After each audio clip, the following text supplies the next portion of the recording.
Oleh karena itu, Kementerian UMKM terus memberikan dukungan agar kapasitas kelembagaan, inkubator, dan kualitas layanan pendampingan semakin optimal.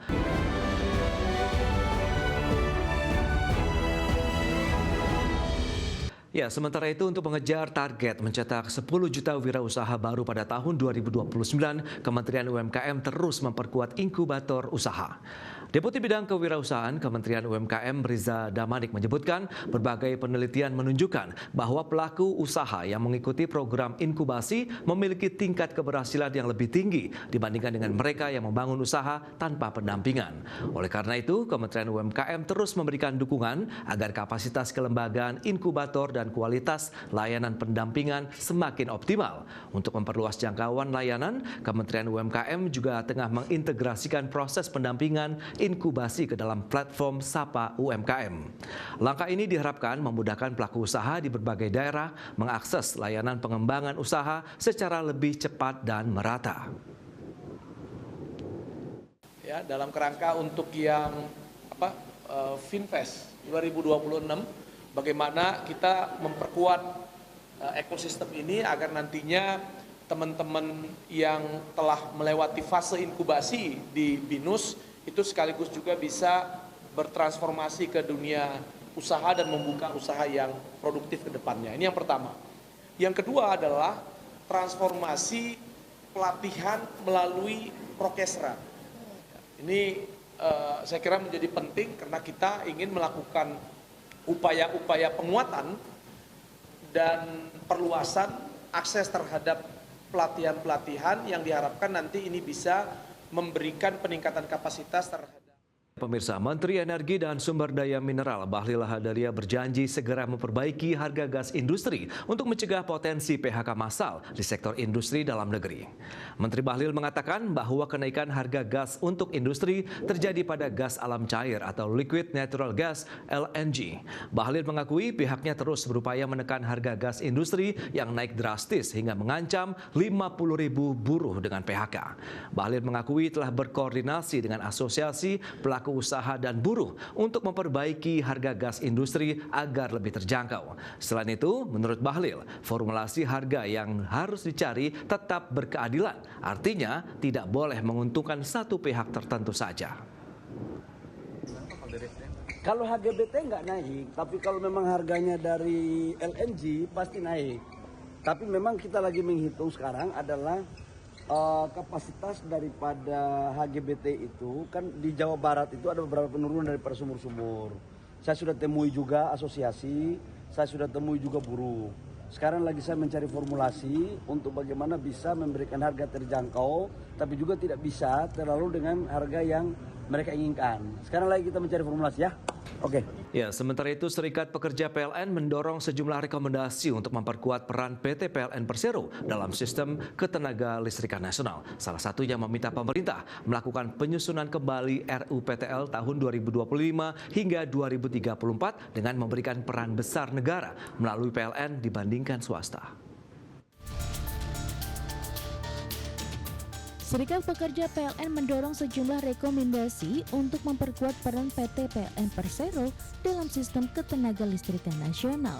Serikat Pekerja PLN menilai saat ini masih terdapat sejumlah kebijakan yang belum selaras dalam pengaturan sektor ketenaga listrikan.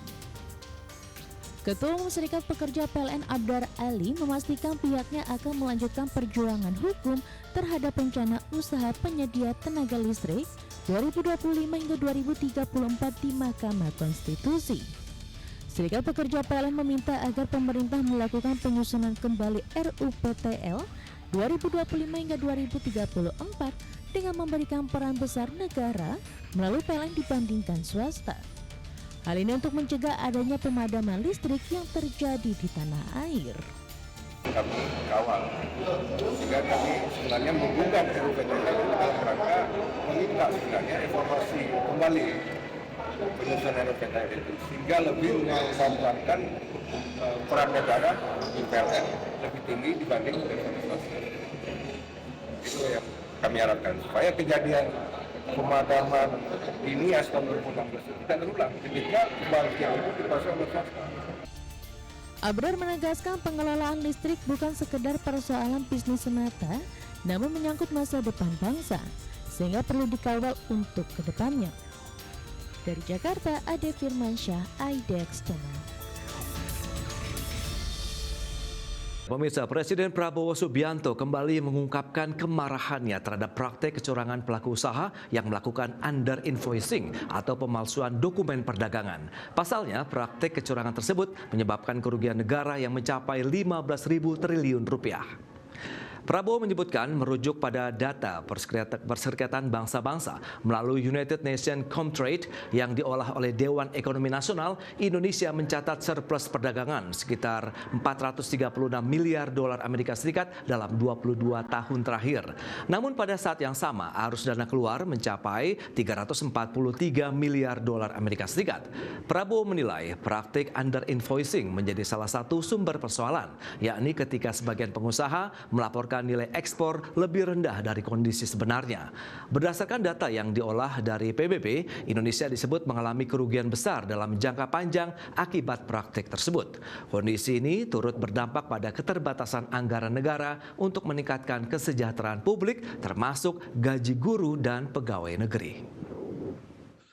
Ternyata sekali lagi dari PBB yang terjadi adalah yang disebut under invoicing atau laporan palsu.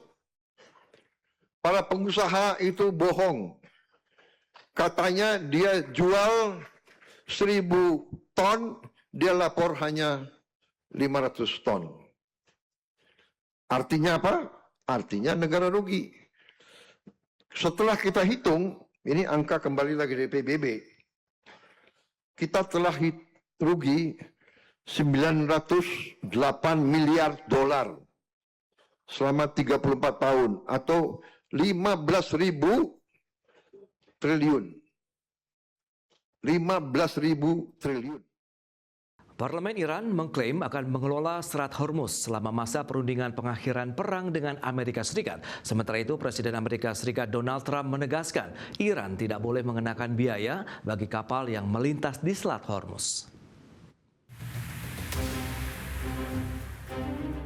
Ketua Parlemen Iran sekaligus Kepala Negosiator Utama Perundingan Mohammad Bagher Ghalibaf menegaskan bahwa Selat Hormuz akan berada di bawah pengelolaan Iran.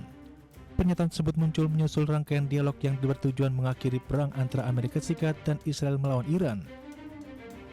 Sebelumnya pada hari Senin lalu, pihak mediator mengumumkan bahwa Iran dan Amerika Serikat telah sepakat untuk mengaktifkan jalur komunikasi darurat, di mana langkah ini diambil guna memastikan rute pelayaran di Selat Hormuz tersebut tetap terbuka, sekaligus sebagai upaya mengakhiri pertempuran di Lebanon setelah putaran pertama negosiasi damai di Swiss.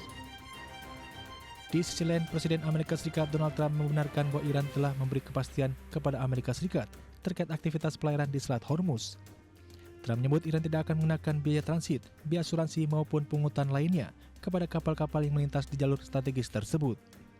Trump menegaskan bahwa apabila pernyataan yang disampaikannya ternyata tidak benar, maka proses negosiasi dengan Iran akan segera dihentikan.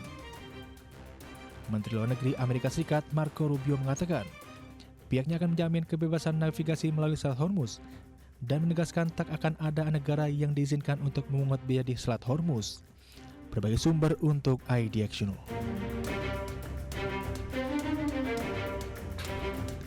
Ya, pemirsa, Menteri Keamanan Nasional Israel Itamar Ben-Gvir menegaskan seluruh wilayah Lebanon harus menjadi target serangan Israel. Pernyataan tersebut pun menuai kecaman dari sejumlah pihak termasuk Iran.